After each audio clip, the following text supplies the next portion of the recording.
No nosso caso de hoje, nós vamos conhecer a história de um jovem que foi chamado para participar de um programa de TV, mas as coisas terminaram de uma forma perturbadora. Fala pessoal, Carol na área, trazendo mais um vídeo aqui no canal. Todas as semanas eu trago esse tipo de conteúdo aqui para vocês, casos criminais resolvidos, aqueles que ainda são um mistério. Então se você gosta, se inscreve no canal, deixa um like, deixa um comentário e não esquece de ativar o sininho de notificações. Bora pro vídeo!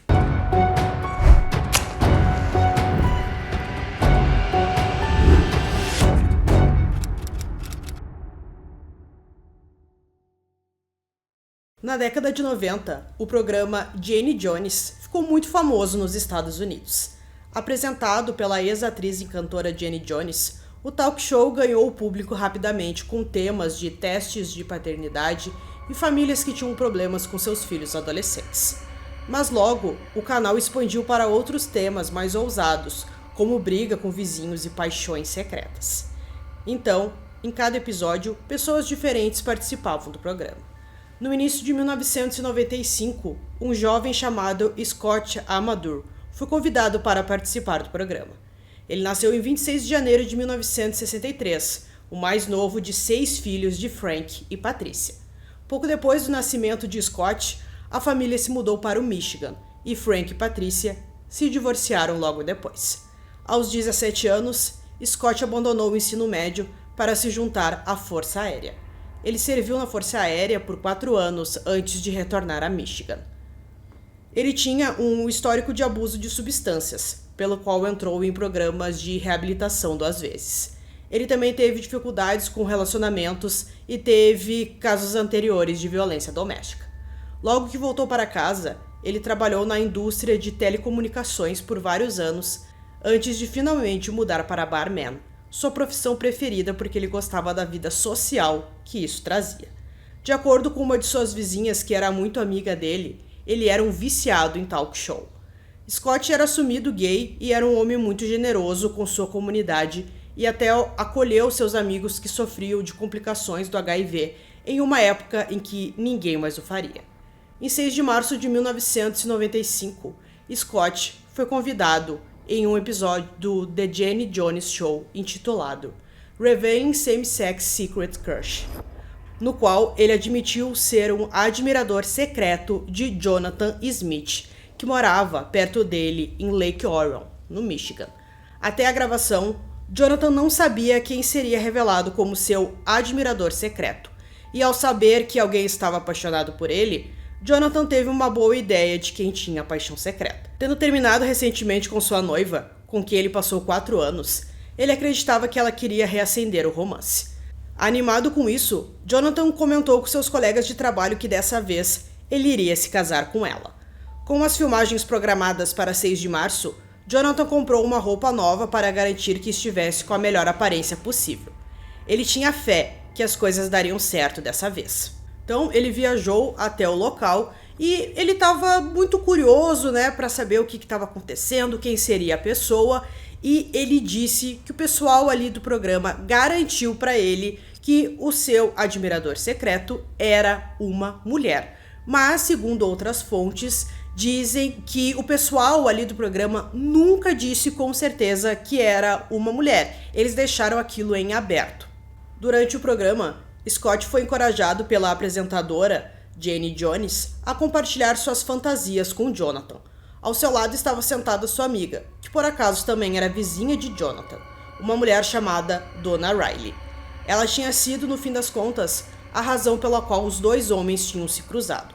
Com o incentivo de Jenny Jones, Scott contou alegremente ao público como se apaixonou por Jonathan à primeira vista, quando ele consertava os freios do carro de Donna.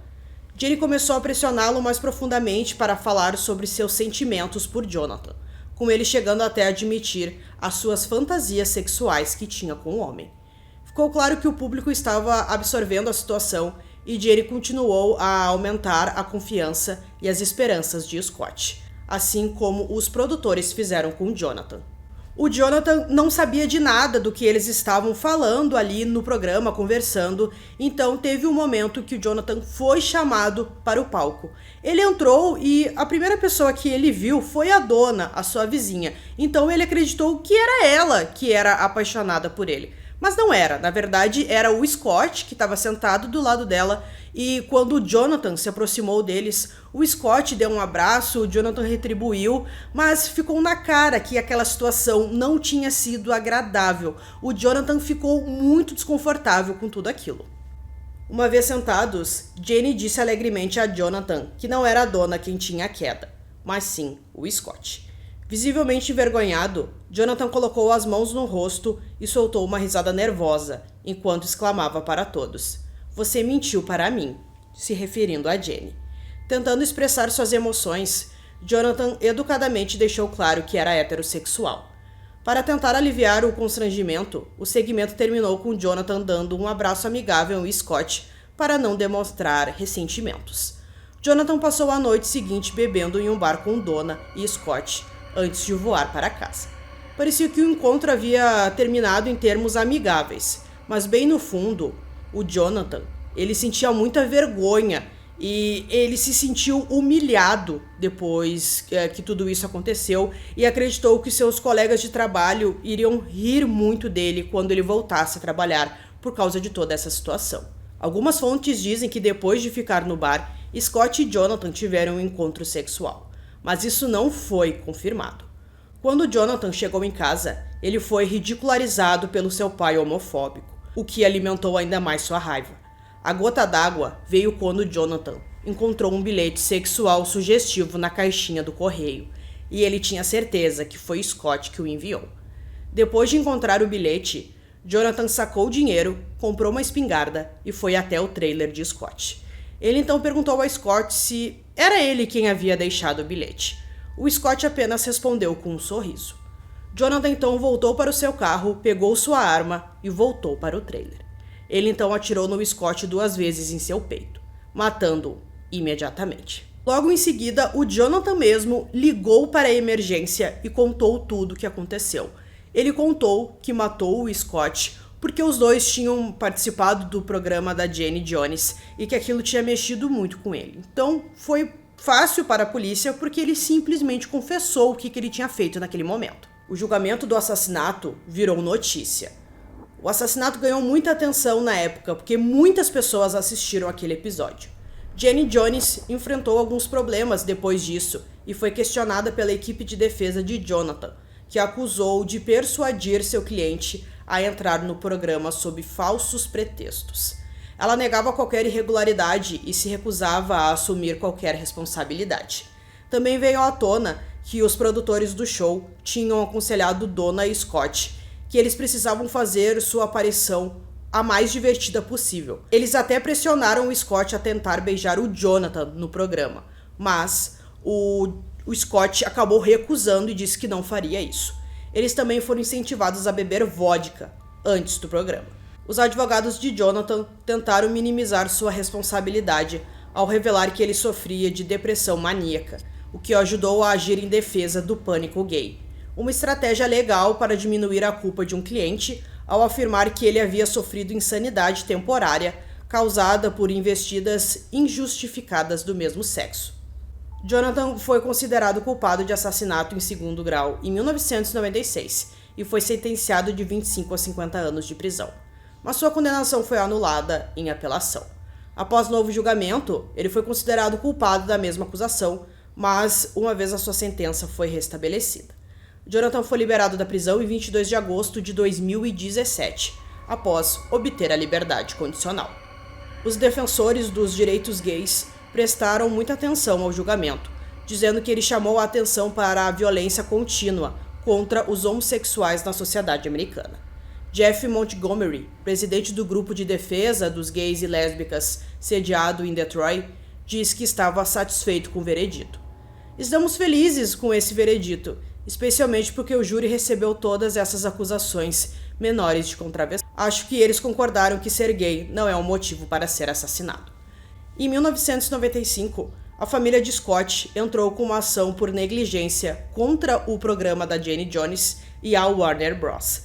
Representada por Jeffrey Figger, a família dele alegou que os produtores do programa emboscaram Scott por meio da revelação de uma paixão pelo mesmo sexo e que eles deveriam saber que provavelmente isso resultaria em violência. Em maio de 1999, o júri concedeu à família Scott mais de 29 milhões de dólares. O advogado de defesa da Warner Bros. Posteriormente alegou que o veredito causaria um efeito assustador na indústria. Mas esse julgamento posteriormente foi anulado pelo Tribunal de Apelações de Michigan.